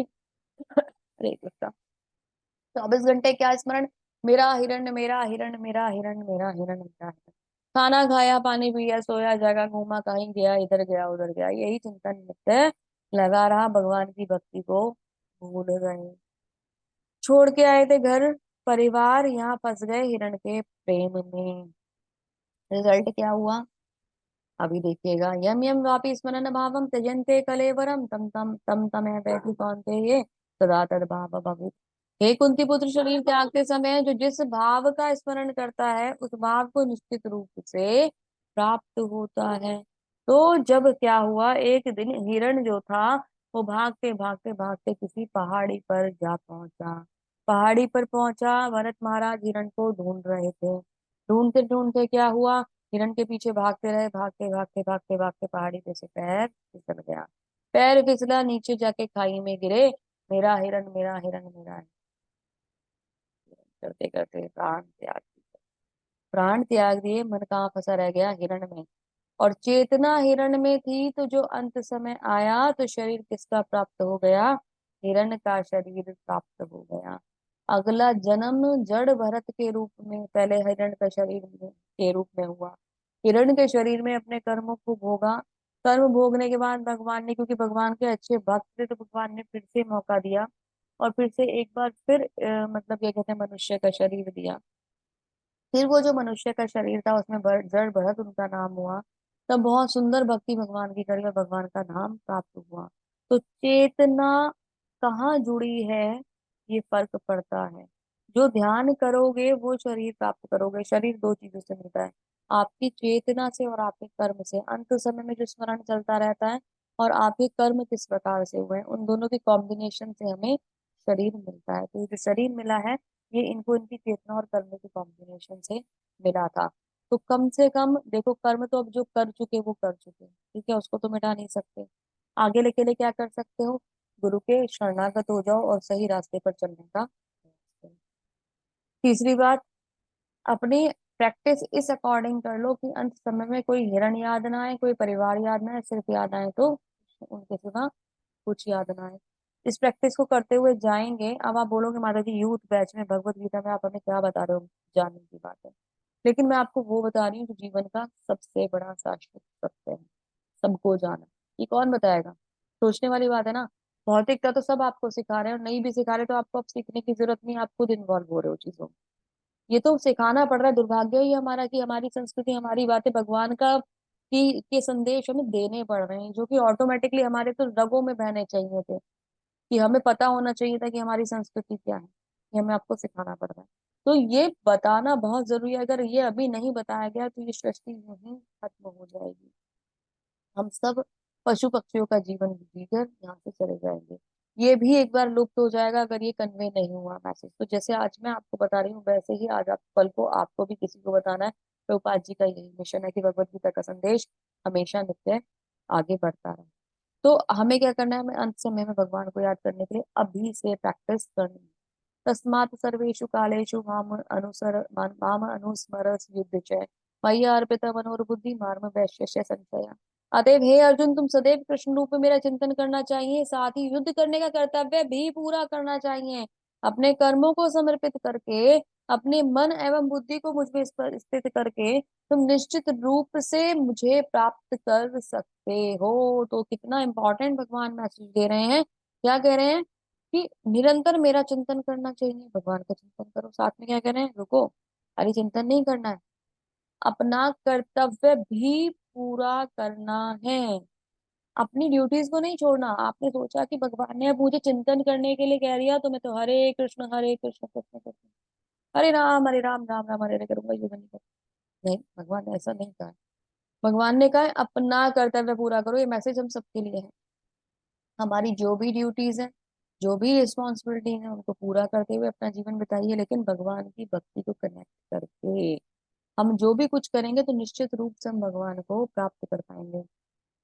प्रहलाद महाराज, मतलब कितनी छोटी सी आयु, 5 साल की एक अवस्था में असुर गुरुकुल में जाके बच्चों को, असुरों के जो बच्चे हैं उनको ही भगवान के नाम का दिव्य संदेश दे रहे हैं, और भगवान का कीर्तन कर कर उनको ही सुना रहे हैं। कितना शुद्ध कीर्तन भगवान का करते हैं वहां पे। और वहां को ही वृंदावन बना देते हैं, असुर कुल ही वृंदावन बन गया। आप ये देख लीजिए, क्योंकि वहां भगवान का नाम का जप हो रहा है। 5 साल की एक अवस्था में एक छोटा बच्चा एक टोटल कंप्लीटली ऑपोजिट सिचुएशन के अंदर भगवान का नाम याद करता है और भगवान की भक्ति करता है, और भगवान की भक्ति करके रिजल्ट क्या होता है, नरसिंह अवतार हो जाता है। नरसिंह अवतार, सोच रहे हैं कितनी पावर थी भगवान के भक्त के अंदर, कि भगवान को आना ही पड़ा उसकी रक्षा करने के लिए। ये होते हैं भक्त। पता है हम कहते हैं ना हमारी एज क्या है, 5 इयर्स, 5 इयर्स, 5 इयर्स से वो माता के गर्भ से शुरू हो गया था उनका ट्रेनिंग, पता है आपको। उनकी माता कयाधु नारद ऋषि के आश्रम में रही, उन्होंने पुत्री समान, नारद ऋषि ब्रह्मचारी। फिर भी उनके पति ने जब कष्ट दिया, सारी कष्ट उनके जीवन में आए, परेशानियों में फंस गई, तो नारद ऋषि ने उनको सहयोग करा और पुत्री के रूप में अपने नारद ऋषि ने आश्रम में उनको रखा। नित्य नारायण नारायण और नारायण की कथा करते थे। तब जन्म के पूर्व से ही प्रहलाद महाराज ने वो कथाएं सुनी, और भगवान की भक्ति इतनी सुंदर हुई कि भगवान की भक्ति का सबसे अच्छे एग्जाम्पल्स हमें प्रहलाद महाराज की स्टोरी से मिलते हैं। और भगवान का इतना सुंदर स्वरूप प्रहलाद महाराज की स्तुतियों के द्वारा, और प्रहलाद महाराज के मतलब एक तरीके से कह लीजिए निमित्त बन गए प्रहलाद महाराज उस स्वरूप स्वरूप को बुलाने के लिए, कि नरसिंह भगवान हमें मिल गए। नरसिंह भगवान इतने दयालु, इतने ज्यादा कृपालु हैं कि जब हम नरसिंह भगवान को ध्यान करते हैं, हमारी कोई भी परेशानी हो, कोई भी कष्ट हो, नरसिंह इस भौतिक जगत में जो जीवन में जो चीज परेशानियां चल रही हैं, नरसिंह स्वरूप जो भगवान का है वो इतना सुंदर है कि वो हमारी परेशानी, हमारे कष्ट ऐसे समझते हैं जैसे एक पिता सामने बैठा हुआ है। एक पिता हमारे सामने है और हमारी परेशानियों को सुन रहे हैं। भगवान कृष्ण तो है ही परम पिता, वो स्वरूप तो एक अलग ही है, लेकिन स्पेशल कनेक्टिविटी जो है ना नरसिंह रूप में हो जाती है, क्योंकि वो वाकई में ही मतलब एक पिता की तरह हमें दुलार करते हैं। अगर हम उन्हें ध्यान करें तो हमारे सारे भौतिक कष्ट, आध्यात्मिक कष्ट, जो भी हमारे जीवन की परेशानियां हैं, सबको बिल्कुल स्मूथली निकाल देते हैं। हमें उससे निकाल कर हमारी सहायता करते हैं और भक्ति देते हैं। तो नरसिंह, आपने देखा होगा नरसिंह आरती रेगुलर हमारे यहाँ होती है मंदिरों में, ऐसी नहीं होती, वो स्पेशल स्वरूप है भगवान का, जिसकी आराधना हमें करनी चाहिए। और हम भगवान की भक्ति बहुत सुंदर तरीके से प्राप्त कर सकते हैं। बहुत दयालु, क्रोध तो क्रोध है, एंग्री यंग मैन वाला एक्शन है उनका फिर वो, लेकिन प्रेम तो इतना प्रेम की फिर कोई और प्रेम वो दे ही नहीं सकता। अभ्यास योग योग युक्त चेतसा नान्य गामिना परम पुरुषम दिव्यम ज्ञाति पार्थ अनुचिंतेन। हे पार्थ, जो व्यक्ति मेरा स्मरण करने में अपना मन निरंतर लगाए रखकर अविचल भाव से मेरा रूप ध्यान करता है, वह मुझको अवश्य ही प्राप्त होता है। क्या गारंटी चाहिए हमें? फुल प्रूफ गारंटी दे दी भगवान ने कि जो मेरा चिंतन करते हुए अपना मन मुझ में लगा देता है, वो मुझे निश्चित ही प्राप्त होता है। इससे बड़ी गारंटी आप साफ साफ लिखा हुआ है, मत कहना कि भगवान कहाँ कहते हैं, कहाँ है भगवत गीता में कि हम भगवान को प्राप्त करेंगे। पढ़ो, वह मुझको अवश्य ही प्राप्त होता है। इससे बड़ी गारंटी आपको कोई देगा? भगवान दे रहे हैं भैया। भगवान का चिंतन शुरू करो, भगवान के नाम का स्मरण करो और अपने कर्तव्य पूरे करो। भगवान ये नहीं कह रहे संन्यास लेके आ जाओ और मेरे मंदिर के पास बैठ जाओ, मेरे मंदिर को ज्वाइन करके बस यहाँ बैठ जाओ, सब कुछ छोड़ दो। जिन्हें संन्यास लेना है वो संन्यास भी लेंगे, ऐसा नहीं है कि संन्यास नहीं लेंगे। सन्यासी नहीं होंगे, ब्रह्मचारी नहीं होंगे, तो फिर आगे के हमें जो ज्ञान है वो कौन देगा? सिस्टम कैसे चलेंगे, मंदिर कैसे चलेंगे? तो जरूरी वो भी है, सन्यासी भी जरूरी है, ब्रह्मचारी भी जरूरी है, लेकिन गृहस्थ भी जरूरी है ना। दोनों के कॉम्बिनेशन से समाज चलता है, दोनों पैरेलली वर्क करते हैं, तो ये सारी सृष्टि जो है, इस सारा जो एक तरीके से कह लीजिए संस्कृति है, बहुत ही सुंदर तरीके से आगे बढ़ती है। दोनों का बैलेंस होना जरूरी है। जैसे भी जिस भाव में आप रहकर, जिस योग उसमें रहकर आप भगवान को, जिस आश्रम में रहकर आप भगवान को प्राप्त करना चाहते हो, उस आश्रम में रहकर भगवान को प्राप्त करिए। नित्य भगवान के साथ कनेक्ट रहिए। भगवान को मतलब सर्वोपरि समझकर पूर्ण समर्पण कर दो। मैं कहती हूँ आप कुछ मत करो, आप ये मत सोचो कि मुझे भक्ति करनी है, मुझे क्या करना है, मुझे गुरु मिलेंगे, मुझे क्या मिलेगा। आप कुछ मत सोचो, कुछ भी मत सोचो, बस हाथ खड़े कर दो और कह दो कि मैं आपके शरणागत हूँ, अब जो आप करें वो आपकी मर्जी। ये कह के शरणागत हो जाओ और केवल एक बार मेरे कहने से हरे कृष्ण महामंत्र शुरू कर दो। जिस समय आपने पूर्ण भाव से भगवान को हाथ उठाकर कह दिया कि अब आपका, मैं अब आपका, मैं अब आपका दास हूं, आप जैसे नचाओगे मैं वैसे नाचूंगा, अब मैं आपकी मर्जी से चलता आ रहा था लेकिन आज मैंने मान लिया कि मैं आपकी मर्जी से चलूंगा। ये भाव से समर्पण दे दो। जिस समय आप इस भाव से समर्पण दोगे, वो क्षण आपका जीवन बदल जाएगा। और फिर भगवान की कृपा देखना कैसे रंग लेके आती है। आपको ये कहीं और किसी के जीवन से सुनने को, मैं कितना कहती रहूं आपको समझ नहीं आएगा। ये आप तब समझ पाओगे जब अपने जीवन में चीजों को बदलते हुए देखोगे। और ये तब होगा जब प्रैक्टिकल करोगे। मेरे कहने से कुछ नहीं होगा। कुछ पाना है तो फिर वो एफर्ट तो आपको ही करने पड़ेगी, क्योंकि जैसे अंत समय होगी तो मृत्यु में मृत्यु कैसे होती है, अगर ये फील करना तो मरना मुझे ही पड़ेगा ना। मेरी जगह आप मर जाओगे तो पता नहीं चलेगा ना मृत्यु का भाव कैसा होता है, कैसा वो कष्ट होता है, कैसे भगवान आएंगे, कैसे हमें लेके जाएंगे, नहीं पता। तो कहते ना अपने मरे बिना स्वर्ग नहीं मिलता, ऐसा एक डायलॉग मारा जाता है। जबकि अब हमें स्वर्ग नहीं जाना, अब तो हमें पता है हमें स्वर्ग जाना ही नहीं है, हमें तो भगवान के धाम जाना है, या हमें भगवान की भक्ति में रत रहना है ना। भक्त तो ये भी नहीं कहता मुझे भगवान के धाम जाना है, वो पता है क्या कहता है? भक्ति कहता है मुझे भगवान की भक्ति चाहिए, जहां मर्जी दे दें, जहां मर्जी दे दें, मुझे किसी कचरे के ढेर पर भी बिठा दें और अगर अपनी भक्ति दे दें तो मुझे वो चाहिए, मुझे कुछ और चाहिए ही नहीं। तो मतलब हमें क्या चाहिए? भगवान की भक्ति चाहिए। तो भगवान गारंटी दे रहे हैं, गारंटी दे रहे हैं, तो फिर आप ये समझ लीजिए कि अगर इस गारंटी को भी ना समझ पाए तो मूर्ख हम है। ठीक है, भगवान नहीं है। आज आमिर की स्टोरी आती है, बहुत इंटरेस्टिंग गजानन की स्टोरी, हम जैसे मूर्खों के लिए ही बनी हुई है। ठीक है, हम लोग बहुत आसक्त हो जाते हैं ना एकदम सब चीजों से। बहुत अच्छे थे भक्त अजामिल, बहुत अच्छे से भगवान की पूजा सेवा करते थे। एक बार पिता ने कहा क्या कहा, जाकर जंगल से लकड़ियां ले आओ। अजामिल गए लकड़ियां लेने, वहां पर एक व्यक्ति एक वेश्या के संग इन्वॉल्व था। वो वहां पर कुछ गलत होते हुए देखते हैं। जब वो देखते हैं तो मन में आसक्ति आती है, और आसक्ति ऐसी आती है कि उस वेश्या का पीछे पकड़ लेते हैं। उसको छोड़ते ही नहीं है, उसके पीछे चक्कर लगा लगा के उसके संग फंस जाते हैं। उसको संग विवाह कर लेते हैं, संतानोत्पत्ति हो जाती है, बहुत सारे बच्चे उसके संग हो जाते हैं, और उसके संग भक्ति को छोड़कर भोग में लिप्त हो जाते हैं। और ऐसे लिप्त होते हैं, ऐसे लिप्त होते हैं कि मुक्त नहीं हो पाते। बस एक काम कर देते हैं जीवन में। क्या काम कर देते हैं, अंत समय जब आता है जीवन का, तो उनका एक बच्चा था, उसका नाम उन्होंने जीवन में एक बार बस एक ही काम करा कि उसका नाम नारायण रख लिया। नारायण रख लिया तो अब कष्ट हो रहा है जीवन, मतलब अब मरने वाले हैं, बूढ़े हो गए, सब भोग करे खूब अच्छे से, अभी मर रहे हैं, जा रहे हैं, जाने का समय आ गया। बचाने के पॉइंट से क्या कहते हैं, अपने बच्चे नारायण से कहते हैं, नारायण मुझे बचा ले, नारायण मुझे बचा ले, ऐसे कर करके नारायण को आवाज लगाते हैं, नारायण सुन ले मुझे बचा ले, ऐसे करके आवाज लगाते हैं। भाव कैसा होता है, भाव होता है जैसे भगवान को पुकार रहे हैं, क्योंकि भक्ति में तो पहले थे, तो भाव तो पता है कैसे होगा भक्ति का। भाव में भगवान है, मुंह पे नारायण है, और आवाज बेटे को लगा रहे हैं। बेटा नहीं आता और प्राण निकल जाते हैं। जब प्राण निकल जाते हैं तो लेने के लिए यमदूत आ जाते हैं। यमदूत आकर उनके चारों तरफ बैठ जाते हैं, और ये यमदूत रियलिटी में दिखाई देते हैं। अगर विष्णु भक्त होंगे तो विष्णु दूत दिखाई देंगे, वो ले जाएंगे, प्रॉब्लम ही नहीं होगी। लेकिन अगर हमने भक्ति नहीं करी, तो रियलिटी में बता रही हूँ आपको, मैंने अपने कानों से जाते हुए लोगों के मुंह से सुना है कि ये मुझे ले जा रहे हैं। सच बता रही हूँ आपको, ये सच में आते हैं। मरने वाला व्यक्ति झूठ थोड़े ना बोलेगा, उसे सब साफ दिखाई देता है सामने। और हम उनकी तो सेंस ही अलग हो जाती है ना उस समय पे, उसे सब कुछ दिखने लगता है, वो मृत्यु सामने साक्षात दिखने लगती है। तभी वो आपका हाथ पकड़ लेता है, आपसे कहता है कि मुझे रोक लो, मुझे बचा लो, ये मुझे लेके जा रहे हैं। वो लोग सामने खड़े होते हैं। तो वाकई में ही डर किन से लगता है, डर यमदूतों से लगता है, क्योंकि यमदूत लेते जाते हैं, है ना। तो कोई भी प्रयास ऐसा ना हो कि हमें यमलोक जाना पड़े, इससे हमें मुक्ति मिल जाए, इतनी भक्ति हमें करनी चाहिए। तो सामने यमदूत आ जाते हैं, उनको लेके जाने का प्रयास करते हैं। तो जब वो लेके जाते हैं तो मतलब यमदूत कहाँ लेके जाएंगे, यमलोक में। जैसे ही वो उन्हें लेके जाने वाले तुरंत होते हैं, तुरंत से विष्णुदूत आ जाते हैं।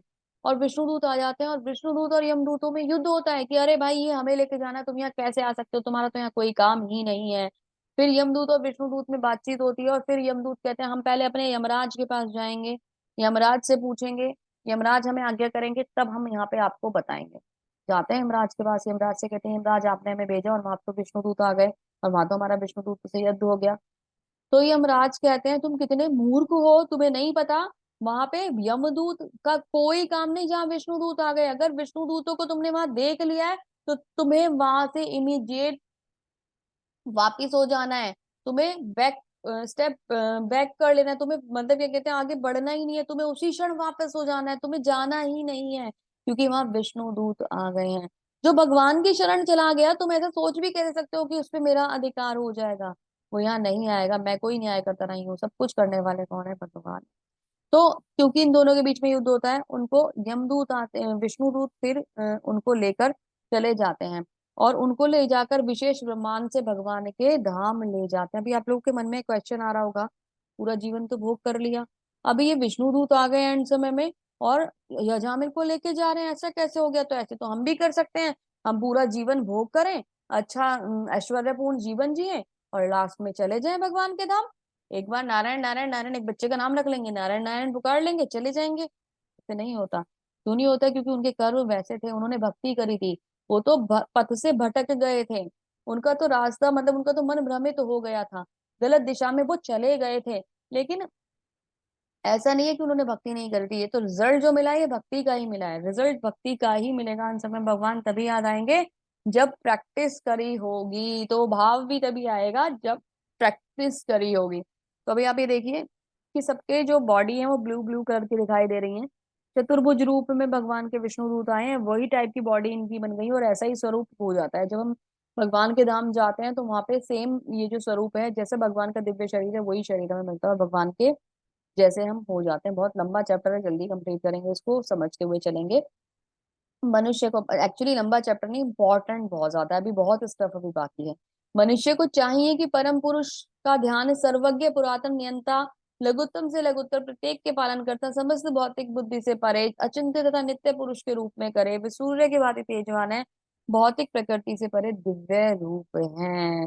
तो भगवान छोटी से छोटी कण में है, बड़े से बड़े विशाल चीजों में भगवान है। सब कुछ भगवान की वजह से है, भगवान ही सब कुछ है। वो अचिंत्य है, जिनका चिंतन नहीं करा जा सकता, नित्य है, शाश्वत है, सूर्य के भांति तेजवान है। सूर्य को तेज उनसे मिलता है तो सूर्य के भांति क्या, हजारों सूर्य के भांति तेजवान वो है।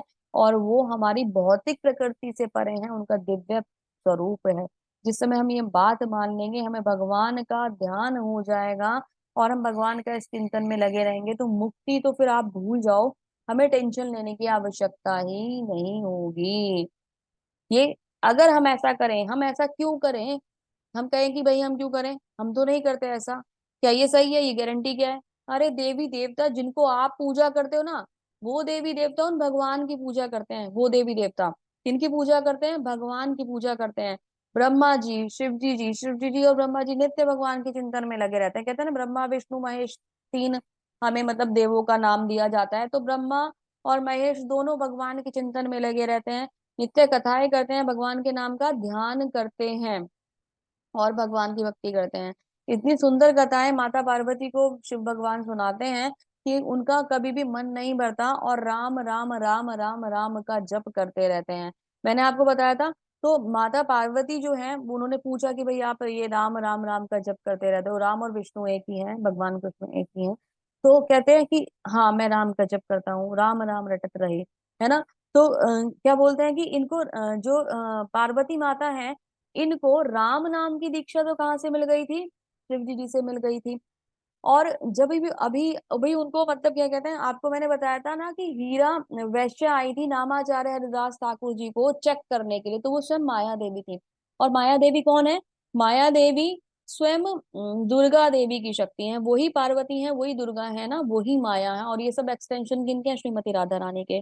तो राम नाम की दीक्षा तो उन्होंने कहाँ से ले ली थी? शिव जी से ले ली थी। लेकिन अभी कृष्ण नाम की दीक्षा लेनी बाकी रहती थी, तो नामाचार्य के पास आई और उनसे दीक्षा ले ली कृष्ण नाम की, और कृष्ण भक्ति में लग गई। तो अभी आप ये देख लीजिए, राम और कृष्ण दोनों की दीक्षा लेकर भगवान की सुंदर वैष्णवी जो कहलाती है ना, वो वैष्णवी इसीलिए कहलाती हैं क्योंकि वो भगवान राम और नाम की, कृष्ण के नाम की का दीक्षा लेके वैष्णव भक्ति में लगी हुई हैं और बहुत परम वैष्णवी हैं। तो भगवान शिव जो है परम वैष्णव है। जो इतना बेवकूफी वाली बातें कही जाती है ना कि वो तो मादकता वाली चीजें, और ये कहते हैं क्या बताते हैं, वो भांग और ये चिलम और ये सब चीजें लेके दिखाते हैं, पोस्चर्स बने हुए हैं। इतना बेकार है ना ये, सच में अगर आप शास्त्र पढ़ोगे तो आपको समझ में आएगा कि कितना गलत प्रेजेंटेशन आप दे रहे हो। मतलब इतने शुद्ध वैष्णव का कितना गलत। और जो लोग उसको कहते हैं ना कि हम तो इसलिए फॉलो करते हैं क्योंकि हमारे भगवान फॉलो करते हैं, भोला है, वो तो भांग पीता है, कहाँ लिखा है? एक शब्द बता दो मुझे, नहीं लिखा कहीं भी। हम बेवकूफी वाली बातें करते हैं और उसको हमने अपने अकॉर्डिंग बना लिया है। ऐसा बिल्कुल भी नहीं है, किसी शास्त्र में नहीं है। परम शुद्ध वैष्णव है, परम शुद्ध वैष्णव, और माता जो है वो परम वैष्णवी हैं, नित्य भगवान के कीर्तन में लगे रहते हैं। भागवतम उठाइए और पढ़िए, आपको समझ में आ जाएगा। मामुपेति पौनर्जन्म दुखालयम शाश्वतम नानु प्रंति नानुबंती महात्मना समसिद्धि परमागता। मुझे प्राप्त करके महापुरुष जो भक्ति योगी हैं कभी भी दुख से पूर्ण इस अनित्य जगत में नहीं लौटते, क्योंकि उन्हें परम सिद्धि प्राप्त हो चुकी होती है। तो भगवान को प्राप्त करने वाले कभी भी इस जगत में वापस नहीं आते। इस जगत में सर्वोच्च लोक से लेकर निम्नतर सारे लोग दुखों के घर हैं। दुखालयम अशाश्वतम बोला गया है ना, दुखालयम अशाश्वतम मतलब ये दुख का घर है और अशाश्वत है। इस जगत में सारे लोग जो है दुखों के घर हैं, जहाँ जन्म तथा मरण के चक्कर लगे रहते हैं। किंतु हे कुंती पुत्र, जो मेरे धाम में जाता है, जो मेरे धाम को प्राप्त कर लेता है, फिर कभी जन्म और मृत्यु से नहीं में कभी भी नहीं आता। यानी कि पृथ्वी लोग जो है वो दुखों का घर है, यहाँ सिर्फ दुख मिलते हैं। इसके अतिरिक्त एक अन्य अव्यय प्रकृति है जो शाश्वत है, इसे व्यक्त तथा अव्यक्त पदार्थ से परे है। यह परा श्रेष्ठ कभी भी न नाश होने वाली प्रकृति है। जब संसार का सब कुछ लय हो जाता है तब भी ये नहीं जाती है। मैंने बताया था ना कल, भगवान की दो शक्तियां, पराशक्ति और अपराशक्ति। तो ये जो हम सब अपने चारों तरफ देख रहे हैं भगवान की, अपराशक्ति है, हमारी सांसें भगवान की पराशक्ति है। भौतिक और अभौतिक का कॉम्बिनेशन यहाँ देखने के लिए मिलता है, लेकिन बड़ा भगवान की पराशक्ति, शाश्वत श्रेष्ठ शक्ति जो है वो भगवान का धाम है, जो कभी भी नहीं जाती। कितनी प्रलय आ जाए, कितना भी सब कुछ नष्ट हो जाए, भगवान की वो शक्ति कभी नहीं जाती। तो ये भगवान का गोलोक वृंदावन का चार्ट है। इसमें ये जो आपके को कमल की पंखुड़ियों के समान स्वरूप दिखाई दे रहा है, ये भगवान का गोलोक वृंदावन धाम है। उसके नीचे अलग अलग धाम है। तो नीचे जो ब्लैक सर्कल दिखाई दे रहा है वो हमारा ब्रह्मांड है। यहाँ पे भगवान गर्भोदक्षाय विष्णु के रूप में विश्राम करते हैं। उनकी नाभि कमल से ब्रह्मा जी निकलते हैं और बीच में सातों सॉरी 14 भुवन 14 लोक आते हैं, और उनके नीचे, इस लोक के नीचे 28 प्रकार के नर्क आते हैं। और इन सब का संचालन कौन कर रहा है? इन सब का संचालन दुर्गा देवी कर रही है, क्योंकि वो यहाँ की इंचार्ज है एक तरीके से। वो इस भौतिकता का संचालन करती है। दुर्गा देवी, माया देवी और महामाया, ये सब एक ही है ना। और ये सब जो है भगवान की भौतिक शक्तियों का स्वरूप है। योग माया जो है वो भगवान की आध्यात्मिक शक्ति है। योग माया और महामाया में कंफ्यूज मत होइएगा। और ये सब किन से आती है? भगवान की जो परम आह्लादिनी शक्ति है वो है श्रीमती राधा रानी। उनके सारे एक्सटेंशन है, जितनी भी देवियां हैं, जो भी स्वरूप है, वो श्रीमती राधा रानी का एक्सटेंशन है। तो जो उनके नीचे भगवान के गोलोक धाम के नीचे बैकुंठ आता है, बैकुंठ के नीचे साकेत आता है, साकेत के नीचे धीरे धीरे फिर कैलाश आता है। कैलाश यानी कि शिव जी का एक स्पेस आता है। उसके नीचे जो आता है वो ब्रह्मलोक आता है, और उसके नीचे अलग अलग चीजें शुरू हो जाती हैं। तो अलग अलग धाम शुरू हो जाते हैं। तो हमारा जो पृथ्वी है 7th लेवल पे आता है। इसके ऊपर अलग अलग धाम है ना। सतलोक है, ब्रह्मलोक है, तपलोक है, ये अलग अलग धाम है। इसके नीचे अतल, तलातल, सुतल, वितल, रसातल, पाताल, ये सारे लोक आते हैं। तो उसमें भी नीचे अलग अलग योनियां हैं, जिनमें जीव जंतु भी रहते हैं। जैसे कि एक तो फिशेस का होता है ना, एक वो लोक है। उसके नीचे फिर असुरों के 28 नरक असुर लोक नहीं, उसके नीचे फिर 28 नरक आते हैं। ठीक है। तो उसमें उसमें यातनाएं हैं। तो इस प्रकार से सृष्टि जो है ये चल रही है। और स्पेशली इस ब्रह्मांड को जिसमें हम रहते हैं, इसकी कंट्रोलर जो है वो दुर्गा देवी हैं। अगर अभी नवरात्रि का स्पेशल टाइम चल रहा है, आप सब लोग नवरात्रि करते होंगे। अगर अभी आप चाहते हो कि ये जो माया जाल है, जिसे माया देवी ने हमें, जिसमें तीनों गुणों से फंसा रखा है, तीनों गुणों के चैप्टर अभी आएंगे, हम डिस्कस करेंगे। जिसमें हमें भगवान ने, माया देवी ने हमें कंट्रोल करके रखा है, वो क्या करती हैं? उनके पास त्रिशूल है, उन त्रिशूलों से उन्हें त्राई ताप देती हैं। कहती है ना, भगवान की भक्ति नहीं करोगे तो तुम्हें कष्ट मिलेंगे। जैसे ही आप उन कष्टों को पा के निखर जाते हो ना, भगवान की भक्ति में आपका मन लगना शुरू हो जाता है। आप बिल्कुल ऐसे हो जाते हो कि अभी शुद्ध हो जाते हो। आपको ले जाकर श्री चरणों में समर्पित कर देते हैं, भगवान आपका भक्त आ गया, ऐसे संभाल लो। तो ये काम है दुर्गा देवी का। तो अभी दुर्गा देवी के नवरात्र अगर कर रहे हो, तो उनसे सिर्फ एक प्रार्थना करना है, मत कहना मुझे घर दे दो, मुझे ये दे दो, मुझे वो दे दो, कुछ मत कहना मुझे जॉब दे दो, मुझे प्रमोशन दे दो। सिर्फ कहना मुझे भगवान की भक्ति दीजिए, दुर्गा माता मुझे भगवान की भक्ति दीजिए। परम वैष्णवी हैं, स्पेशल दिन चल रहे हैं उनके। आप ये देखिए, नवरात्रि के स्पेशल दिन चल रहे हैं उनकी। मतलब उन्होंने बोला था ना कि अगर, मतलब भगवान ने दुर्गा देवी को क्या करा, बोला कि आप जाके, माया देवी आप जाओ। और भगवान को बहुत सारी सर्विसेज दी थी माया देवी ने। चलो बता ही देती हूँ, बात आती है। तो सबसे प्रथम सर्विस दी थी भगवान ने माया देवी को, कि आप, जो बलराम जी हैं वो कृष्ण भगवान से पहले आ जाएंगे माता देवी की गर्भ से, तो उनको माता रोहिणी के गर्भ में ट्रांसफर करना था। तो ये काम किन्होंने करा? माया देवी ने करा। पहली सेवा वो दी माया देवी को। दूसरी सेवा क्या दी?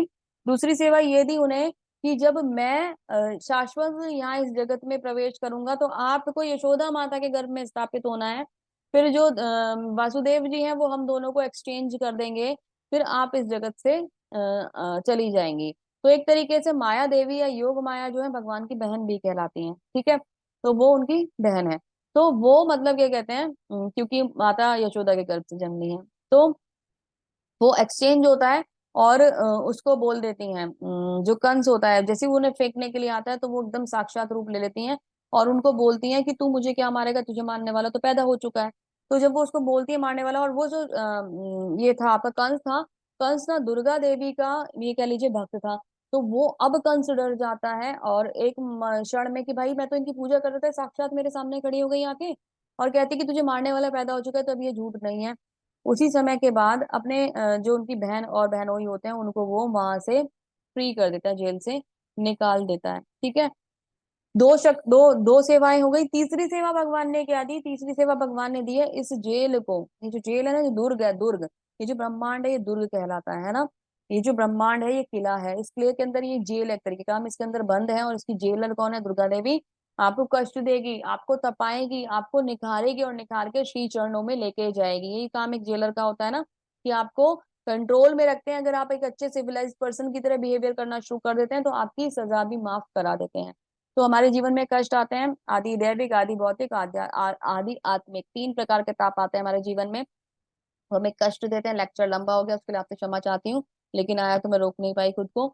उसको हमें 3 प्रकार के कष्ट देते हैं, और ये कष्ट जो होते हैं हमारे जीवन में हमें निखारने के लिए आते हैं। कभी भी कोई परेशानी आए तो खुद को परेशान मत होइएगा बिल्कुल भी, खुद को मतलब ऐसा मत समझिएगा कि अभी मतलब मैं क्या करूं, कहाँ जाऊं, कुछ समझ नहीं आ रहा, और किसी भी गलत ट्रैक पे चले जाएं। भगवान की भक्ति में मन को लगाएं और सिर्फ एक प्रार्थना करें कि मुझे श्री चरणों में जगह मिल जाए, आपको भगवान की भक्ति मिल जाए। सिर्फ एक प्रार्थना जब करोगे, भगवान की भक्ति में इतनी ज्यादा पावर है, वो इतनी ज्यादा पावरफुल है, सब कुछ आपके पास ऑटोमेटिकली आ जाता है। सारे कष्ट, सारी परेशानियां भौतिकता की तो चुटकी में सॉल्व हो जाती हैं। ये रियलिटी है। तो हमें क्या करना है? हमें दुर्गा देवी की सेवा करनी है, भगवान की परम वैष्णवी के रूप में उनको ध्यान करना है और उनसे नित्य उनकी भक्ति, भगवान की भक्ति माननी है। दुर्गा देवी की भी भक्ति हम मांग सकते हैं और भगवान की भक्ति भी आपको मांगनी है। तो ये जो परम उद्देश्य है इन नवरात्रि का, उसको, हाँ, तो मैं आपको बताने वाली थी कि दुर्गा देवी को भगवान ने सर्विसेज दी।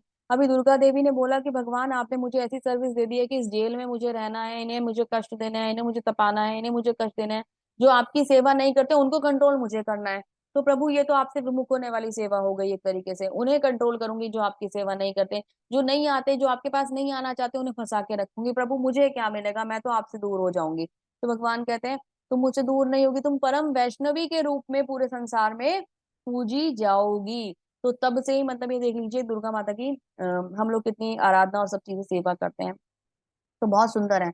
कभी भी कोई भक्ति, अभी हम कहते हैं ना देवी देवताओं की पूजा करने के लिए हम मना नहीं करते, कौन कभी भी मना नहीं करता, डेफिनेटली करो आप पूजा, लेकिन तरीका तो पता हो। आपको तरीका नहीं पता पूजा कैसे करनी है तो पूजा का लाभ भी नहीं मिलेगा। हम चाहते हैं हम अपनी मर्जी से जय माता की, जय माता की करते रहते हैं, पता कुछ नहीं है क्या करना है। तो शास्त्रों को समझो, उन्हें समझ के विधि विधान से काम करोगे तो रिजल्ट मिलेगा। अलग अलग रूप में भगवान ने लीलाएं करी और हमें यहाँ पे प्रदर्शन करा, ताकि हमारा जो मन है वो भगवान की लीलाओं में लगे और भगवान के धाम जाने को प्रेरित हो। तो मुकुंद माला स्तोत्र में एक कुलश्रेष्ठ महाराज थे, उनकी प्रेयर है, हे कृष्ण कृपया मेरे मन को तुरंत अपने कमल के फूलों के पैरों की ओर जाने दे, कमल के फूलों के पैरों की ओर जाने दे। जैसा कि राजहंस कमल के फूलों के तने में प्रवेश करता है, तब मेरी अंतिम सांस में मेरा गला हवा पित्त कफ और उनकी क्रिया से संकुचित हो जाता है। तो मैं आपका भक्ति या चिंतन या स्मरण कैसे करूंगा या गायन कैसे करूंगा? तो क्या कह रहे हैं कि मेरा जो मन है आपके चरण कमलों में लगा ले, इमीडिएट लगा ले। राजा कुलश्रेष्ठ कह रहे हैं, कह रहे कि अगर ये मेरा मन अभी नहीं लगा तो जब मैं मरने वाला हूँ या तो मेरा गला मतलब पित्त से कफ से भर जाएगा, जब मेरी मुंह से आवाज नहीं निकल पाएगी, मेरा बोल बंद हो जाएगा, तब मैं आपका चिंतन कैसे करूंगा प्रभु? तो प्रार्थना कर रहा हूँ, मुझे आपके श्री चरणों में, कमल चरणों में मुझे मन को लगा लीजिए और मुझे अपनी तरफ आकर्षित कर लीजिए और मेरा ध्यान अपने चरणों में लगा लीजिए। तो ये जो है बहुत इंपॉर्टेंट है। जिस समय फील हो जाए, अभी की अभी फील हो जाए, तो अभी से मन को जो है ना भगवान के चरणों में लगा दीजिए। जो व्यक्ति भक्ति मार्ग स्वीकार करता है, विवेद अध्ययन तपस्या दान दार्शनिक तथा सकाम कर्म करने से प्राप्त होने वाले फलों से वंचित नहीं होता। कितनी इंपॉर्टेंट बात है। भक्ति मार्ग स्वीकार करने वाला दान तपस्या दार्शनिक तथा सकाम कर्म से प्राप्त होने वाले फलों से वंचित नहीं होता, मात्र भक्ति संपन्न करने से इन समस्त फलों को प्राप्त करता है और अंत में परम नित्य धाम को प्राप्त होता है। सेकंड गारंटी भगवान दे रहे हैं। ये देखिए, मैं नहीं कह रही हूँ, भगवत गीता कह रही है ये बात, कि जो भक्ति करेगा उसे सब कुछ मिलेगा, सारे फल मिलेंगे और भगवान का धाम भी मिलेगा। तो it is up to you कि अब आपको क्या चाहिए और इससे बम्पर ऑफर क्या मिलेगा भाई आपको? इससे अच्छा मतलब ये कह लीजिए कि ऑप्शन क्या मिलेगा कि भक्ति करो और सारी चीजों को एंजॉय करते हुए आप भगवान के धाम जा सकते हो। इसी के साथ अध्याय को समाप्त करेंगे श्रील प्रभुपाद जी के शब्दों के द्वारा। क्या कहते हैं? भक्तों की संगति आवश्यक है। 7वें से लेकर 12वें अध्याय तक भगवत गीता के सार रूप हैं। प्रथम 6 अध्याय, अंतिम 6 अध्याय इन मध्यवर्ती अध्यायों के आवरण पात्र हैं, जिनकी सुरक्षा भगवान करते हैं। यदि कोई भगवत गीता के इन 6 अध्यायों को भक्ति की संगति में भली भांति समझ लेता है तो उसका जीवन समस्त तपस्या, यज्ञों के चिंतनों द्वानों चिंतनों को पार करके महिमा मंडित हो उठेगा, क्योंकि वो केवल कृष्ण भावना भावनामृत के द्वारा इतने कर्मों का फल प्राप्त हो जाता है। तो भगवान की भक्ति प्राप्त हो जाती है। जिसे भगवत गीता में तनिक भी श्रद्धा नहीं है, उसे किसी भक्त से भगवत गीता को समझना चाहिए, मनोधर्मियों से नहीं। मनोधर्मी कौन? जो भगवान को अपनी भक्ति अपनी मर्जी से भगवत गीता समझाते हैं। तो क्या करना है? भगवान की भक्ति में लगना है। मैंने कहा था ना, ये 7 अध्याय, ये 6 अध्याय विशेष हैं। ये 6 अध्याय ऐसे विशेष नहीं, यहाँ पे देखो कितना रस आ रहा है। कल इतना इंपॉर्टेंट चैप्टर होने वाला है, इतना ज्यादा इंपॉर्टेंट चैप्टर होने वाला है कि आपको और परम रहस्य मिलने वाले हैं और परम ज्ञान। ये 8 चैप्टर तो मेरा फेवरेट चैप्टर, मैं आपको बताऊं, लेकिन इन सब में मेरा 8 तो फेवरेट है, 9th भी मुझे बहुत अच्छा लगता है। बहुत ही सुंदर चैप्टर्स हैं ये, ऐसे हैं कि वाकई में मतलब, लेकिन 8th में तो सारा सार दे दिया है। और मतलब कहा तो ये जाता है कि 15 चैप्टर है, उसे बार बार पढ़ना चाहिए, तो आपके जो पूर्वज है उनकी भी गति बहुत अच्छी होती है। 15 को बोला जाता है, लेकिन पर्सनली मुझे 8 चैप्टर बहुत पसंद है। इसको बार बार पढ़ने से हमें प्रेरणा मिलती है कि हमें भगवान को कैसे प्राप्त कर सकते हैं। तो अंत समय में भगवान कैसे प्राप्त होंगे, विधि हमें पता चली है।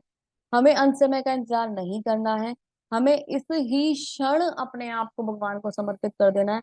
अब ये मत कहना माता जी हम यूथ हैं, माता जी हमारी एज नहीं है, ये नहीं है वो नहीं है, ऐसा बिल्कुल भी मत करना। आप कम से कम इतने तो बड़े हो कि प्रहलाद महाराज से बड़े हो गए हो, है ना। प्रहलाद महाराज ने तो माता के गर्भ से शुरू किया था, पर 5 years में असुर गुरुकुल में भक्ति करनी शुरू कर दी थी। कम से कम अभी तो कर सकते हो ना, कॉलेज व्यूअर्स तो आप लोग हो ना, तो आप एटलीस्ट इस समय पे तो भक्ति शुरू कर ही सकते हो।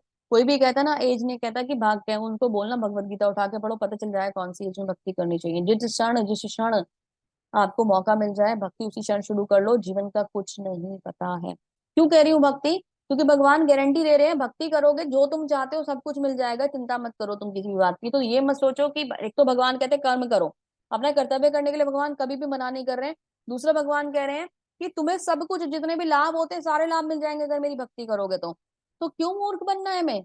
हम पागल हैं क्या? अभी तक हम भटकते फिर रहे हैं। हमें सब कुछ मिलेगा, हमें किसी भी डिपेंडेंसी की जरूरत नहीं, किसी से कुछ कहने की जरूरत नहीं। वो बैठे हैं ना हमारा सब कुछ ध्यान रखने वाले, वो हमारा ख्याल रखेंगे और हमें अपनी सुंदर भक्ति के संग सारी चीजें प्रोवाइड कराएंगे। तो आप लोगों की जिम्मेदारी है खुद को भक्ति में लगाना। उससे मोस्ट इंपॉर्टेंट जिम्मेदारी है और लोगों को भगवान श्री कृष्ण की भक्ति में लेके आना। जितने भी लोगों ने अभी ये अध्याय सुना है, खुद नियमित रूप से भक्ति करेंगे और और लोगों को भी भगवान की भक्ति का लाभ देने के लिए आपको कुछ नहीं करना। आप ये मत करना कि भगवत गीता के प्रवचन उन्हें देने बैठ जाओ, फिर वो सुनेंगे नहीं। आपको क्या करना है? आपको उन्हें ट्रैक से जोड़ना है। आप उन्हें ट्रैक से जोड़िए, क्लासेस में लेके आइए, स्टेप बाय स्टेप, धीरे धीरे धीरे धीरे जब हम समझते हैं, सिस्टमैटिक वे में जब हम समझते हैं, तो हमारा माइंड जो है वो धीरे धीरे लाइन पर आता है। मन जो भटक रहा होता है चारों तरफ, वो धीरे धीरे कनेक्ट होना शुरू होता है। एक माला जप करना शुरू कर दें, जरूर करें जो नहीं कर रहे हैं।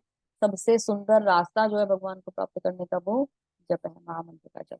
जरूर करेंगे और भगवान के श्री चरणों में अपनी सेवाएं ऐसे ही देते रहेंगे। इसी मैसेज के साथ इस सुंदर अध्याय को यहीं समाप्त करते हैं। आप सबका बहुत बहुत धन्यवाद अंत तक बने रहने के लिए और मुझे मौका देने के लिए कि मैं आप लोगों को ये एक अध्याय फिर से एक बार सुना सकूं। आप लोगों का बहुत बहुत विशेष धन्यवाद, विशेष धन्यवाद।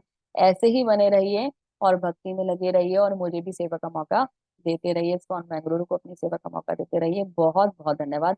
हरे कृष्णा। श्रील प्रभुपाद की जय।